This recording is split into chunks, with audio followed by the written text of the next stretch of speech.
শুভ সকাল বন্ধুরা। পুজো দেওয়ার পরে মন্দির থেকে এসে এই রান্না করছি। শনিবার নিরামিষ, পনির ভাজি, ডাল হয়ে গেছে, ডাল,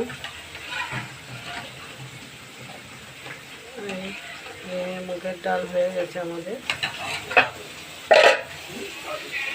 আলু সেদ্ধ দিয়েছি, একটু সিটি মেরে জল ফেলে নিতে হয় কারণ সুগার বলে। আর এই পনিরটা বেশি ভেজে ফেললে শক্ত হয়ে যায়, তাই পনিরটা হালকা ভাজাতেই নামাবো। এই শুকনো লঙ্কা দিলাম, শুকনো লঙ্কা, সাদা জিরে,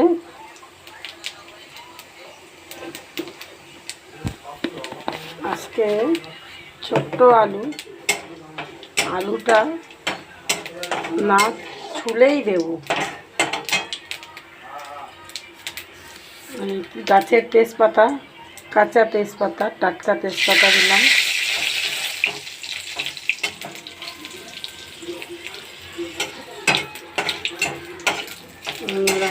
একবারে খুব সহজ পদ্ধতিতে তাড়াতাড়ি করব। কালকেই আমাকে একজন জানালো আলুর ছিলকা না ছুলে রান্না করতে, তার নাকি খুব টেস্ট। তাই আমি আজকে ট্রাই করছি বন্ধুরা। আলুর ছিলকা সমেতই রান্না করছি পনির দিয়ে। এই একসঙ্গে ভেজে টমেটোটা এর মধ্যে দিয়ে দিলাম। টমেটোটা মশলার সাথে কষিয়ে দিলে ভালো, কিন্তু আমি আর আলুটা ভেজে নামাবো না, সহজ পদ্ধতিতে তাড়াতাড়ি করার জন্য।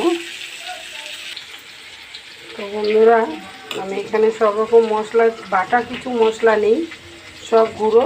তাই এখানে আদা, ধনের গুঁড়ো, জিরের গুঁড়ো, লঙ্কা গুঁড়ো, হলুদ সমস্ত একসঙ্গে মিক্স করে নিয়েছি, এটাই দিয়ে দেবো। আলুটা ভাজা ভাজা হয়ে গেছে, এর মধ্যে এবার দিয়ে কষাবো। খুব তাড়াতাড়ি করতে হবে, নাহলে কর্তা নিয়ে যেতে পারবে না, তাড়াহুড়ো করে করছি। মশলা কষানো হয়ে গেছে, স্বাদ মতো নুন দিয়ে দিলাম। এই তেল ছেড়ে দিয়ে রয়েছে মশলায়, জল দিয়ে দিচ্ছি। মশলা কষে গেছে বন্ধুরা, জল ফুটে গেছে, আলু সেদ্ধ হয়ে গেছে। এবার পনিরটা দিয়ে দেবো, কারণ পনিরটা আগে যদি দিয়ে দিতাম গলে যেত, তাই এখানে দিয়ে দেবো। একটু ঝোল রয়েছে, কারণ একটা হয়েছে ঝোল লাগে।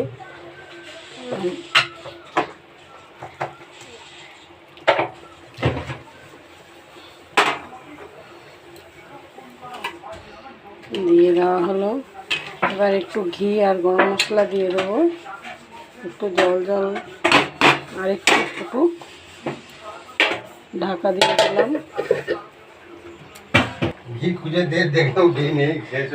বন্ধুরা, ঘি শেষ হয়ে গেছে দেখলাম। এইরকমই আমার হাজব্যান্ড, আনতে বললেও আনে না, শেষ হয়ে গেছে কবে বলেছি, আনেনি। যাই হোক, এই গরম মশলা দিয়ে দিলাম, নামিয়ে নেব। একদম হয়ে গেছে, ঢাকা দিয়ে অফ করে দেবো।